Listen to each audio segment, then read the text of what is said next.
member of this congregation, he was in the first service, Dr. Staff Warren. We had lunch recently, and he recommended I grab this book. And it's so good that it will inspire my next 2 sermons. And this one today is on happiness. The next one that I give, not next week, but in a few weeks, will be on artificial intelligence. The book is Nexus by Yuval Noah Harari, and the subtitle says it all: A Brief History of Information Networks from the Stone Age to AI. Yeah, you're going to Google that one, aren't you?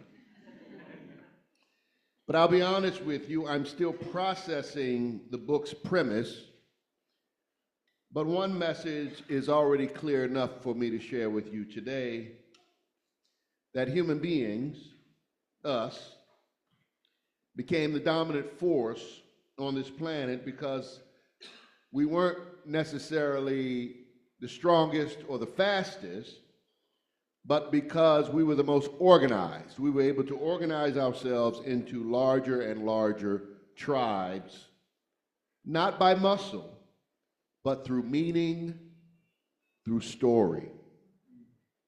Harari argues that human beings are the only animals who can build vast information networks of cooperation with people we've never met all across the world because of these shared stories by millions of people.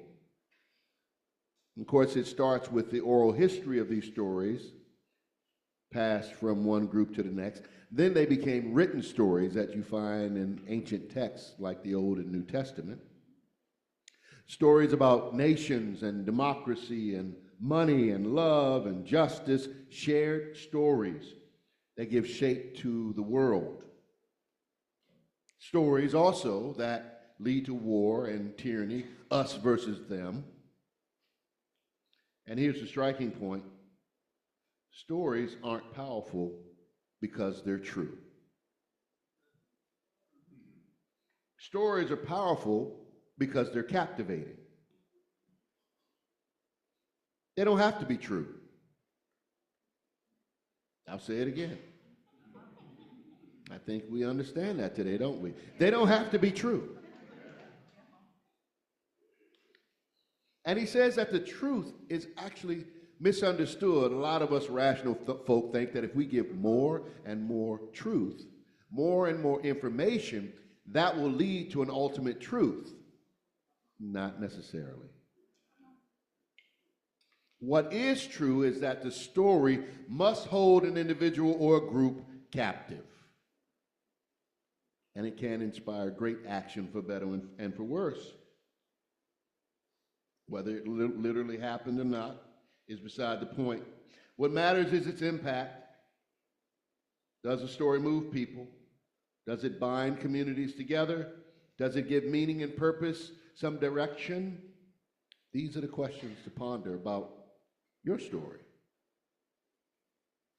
Human beings then, or thusly, rose to the top of the food chain not through strength, but through storytelling, through our ability to create collective myths, shared values, common beliefs that transform this strange Homo sapiens sapiens hunter-gatherer group to dominate even the Neanderthals and other humanoid-like creatures. These stories are the reason we're here today. Able to build empires, nations. And here's the part that gets personal, that really brings it home. I've kind of alluded to it.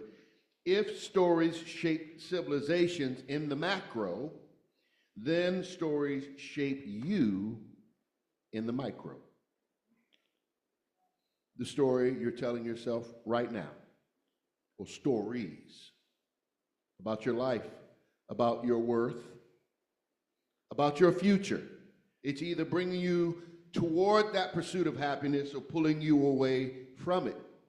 You choose. I don't want that much responsibility. Tough. It's yours. What story is captivating your life? And is that story helping you move toward happiness, joy, freedom, love, virtue? Well, I have a story that has led my life. I've shared it with this congregation many times, but some of you are new, so you may not have heard it before. It's in my book. It's a story that shaped why I choose hope and happiness. When I was 16 years old, I had a dream. I've never forgotten it. I was leading a group across a big open field. I think it was my elementary school playground. And I walked confidently. I don't know where we were going. And then this dark, heavy force came upon me. And I looked around for support, and all the people behind me were gone. And I felt trapped and scared, and I cried out for help from the higher power. And then in an instant, up, up, up, I started rising in the air. Right into this warm, brilliant light that held me. And I experienced a peace that I have never forgotten. It took my breath away. And I woke up drenched in sweat and tears, shaken, overwhelmed. And I didn't talk about it for 2 weeks. Until one day, my aunt was over the house, and I told her the story, and she said, "Boy, you're going to be a preacher." Here I am. But that dream has stayed with me, which is why this ministry is not a career, it is a calling. It's why I truly believe that I am never alone or forgotten, forsaken, that there are forces there for me when I need them. That dream is still my oxygen when I need air. And that's my story, and I'm sticking with it. Did it really happen? It was just a dream. Doesn't matter. It matters to me. And because of that story, I've always been able to choose happiness over despair as a default. But I am realistic too with myself and with others. I give you a few days a month to be grumpy. And I use the weather in Maryland as my litmus test. We get precipitation about 113 days a year. I'll give you 113, 114 days in a leap year. That's roughly 3 out of 10 days you get to be grumpy. So if I'm happy 7 out of 10 days, my life's pretty good. I'm okay with that. But I'll be honest with you, if you catch me on one of those 3 out of 10 days, and I'm tired or hungry, look out. I will be apologizing.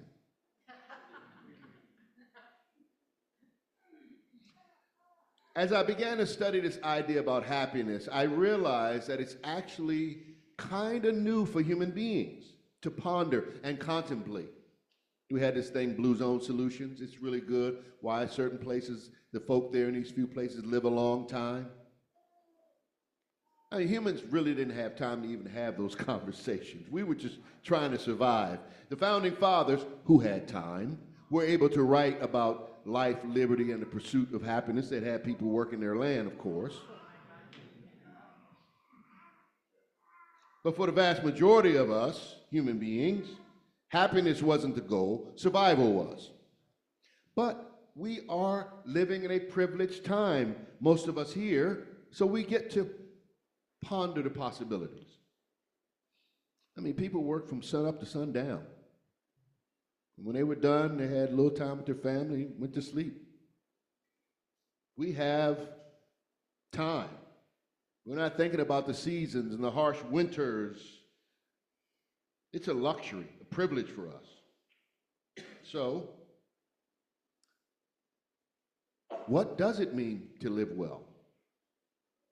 To live freely, to live joyfully?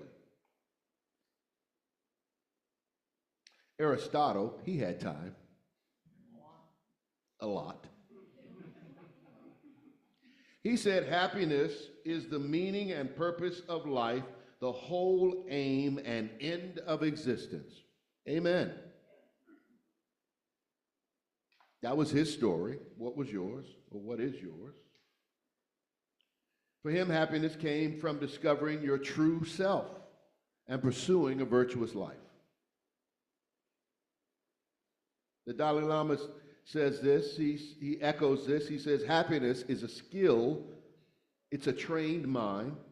You don't stumble into happiness, you practice it. Martha Beck, in her good book, The Joy Diet, she offers daily habits like gratitude, truth-telling, reflection, even doing nothing as steps to help cultivate a deeper and sustainable joy. Robert Holden, he is a positive psychologist, grew up with an alcoholic father, a very depressed mother. He teaches that there are three forms of happiness. Material happiness, we know that one. You go buy stuff. Mall therapy. Sensory happiness, the things that feel good to your senses, like getting something to eat, having a good beverage, some adventures, get your dopamine hit. But then for him, there was this ultimate happiness called joy happiness, a deep contentment beyond circumstance. That is, you're not telling yourself the left brain's active in this, is not active in this, right? The left brain's really active in the first two. But in the left brain's active when you're saying, like, you know, I don't have this, or I need that, my life needs to change for this is not good, this is all bad, or you're chasing that dopamine hit. That's all left brain stuff. But he talks about the right brain happiness stuff as not chasing happiness, but following your bliss, following a deep contentment that brings a joy, that a peace that surpasses understanding. How do you follow your joy? He says, by opening your heart to gratitude, being aware of all that is good in your life right now, being thankful for the things that keep you alive, following or finding the holy in the ordinary, the magic in the mess. And some say easy for you to talk about, Reverend John, your kind of default is positive, and that's true, but I can put my last 7 years against yours and compare notes. I mean, I really could choose to be really grumpy. I keep it on my phone, like 2018, 2019, 2020. Yeah, I got something every year, like big stuff every year. If you're grumpy, don't do that.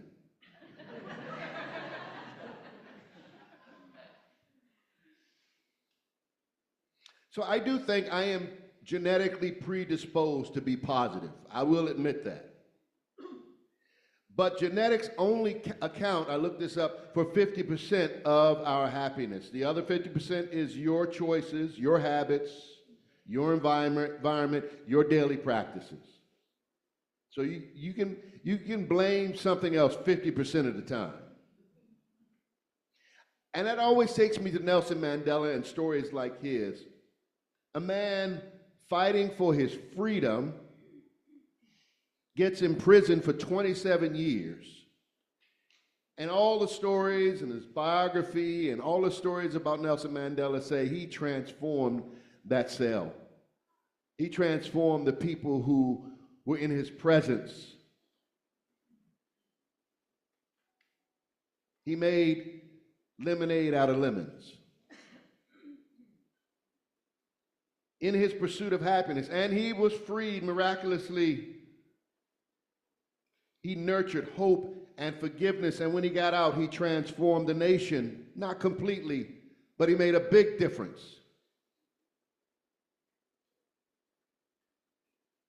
Happiness is a choice despite your circumstances. I don't want that much responsibility. I get it. Easy to blame somebody else.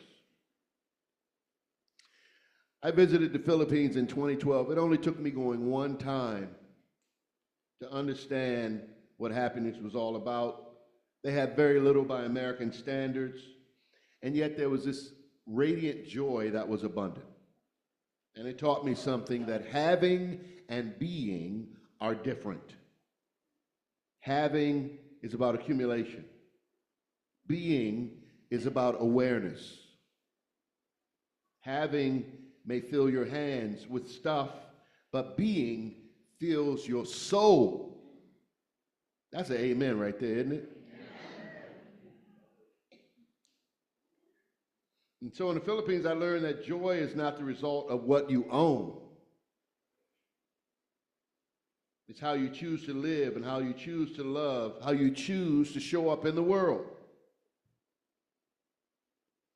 And you don't have to chase happiness. The founding fathers, I get their point, the pursuit of happiness. It's not a chase. It's right there. Verily, verily, I stand at the door and knock. It's right there. In the everyday. And it doesn't matter what you have or don't have. It's hard to be happy right now. The world is a mess. But I go back to the great sage Ram Dass. He once said, that's where God is, in the mess. In the daily choices, in the stories we choose to believe when life gets complicated. Our UU faith teaches us that we are to search for truth and meaning, not away from the world, how could we learn anything, but in the world, in the messy. So let me ask you again, as Sarah asked during the Wonder Box, what messy story is captivating your life right now that you might need to reframe? Maybe that story is helping to move you toward choosing more joy, happiness, and love. You get to decide. You get to rewrite your story every day. That's what I love about this chosen faith. We get to choose. And remember, the rain comes and the rain goes. 114 days a year. You're going to get precipitation. I say that I share in the suffering of the world. That's my chance. To die for the sins of the world. That's my chance to take on the suffering of the world. I'm just having one of my days. It will pass. Let the precipitation come. I'm going to get my umbrella and sing it in the rain.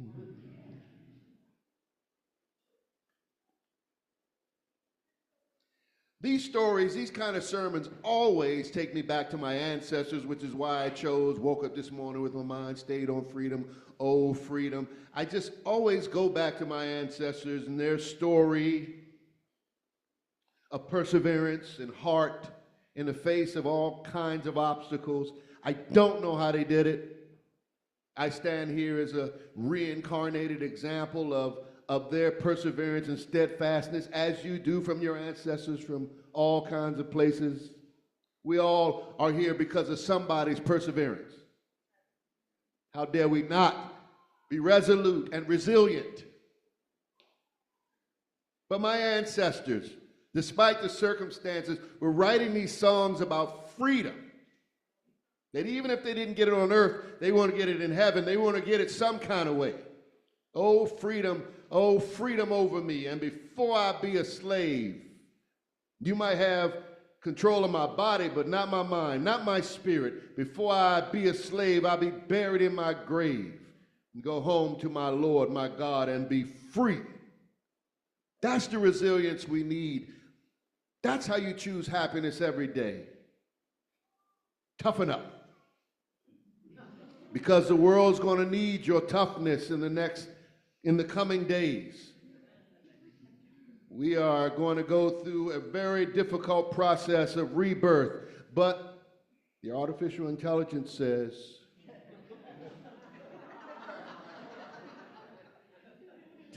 teasing my next sermon, that we're in the right place at the right time, that we are the religion of the future, and it is forthcoming. We are co-creating it right now. So gird up your loins, get ready. People get ready, there's a change coming. You don't need no baggage, you just got to get on board. All you need is hope to keep the diesel humming. You don't need no ticket. You just thank the Lord. Amen.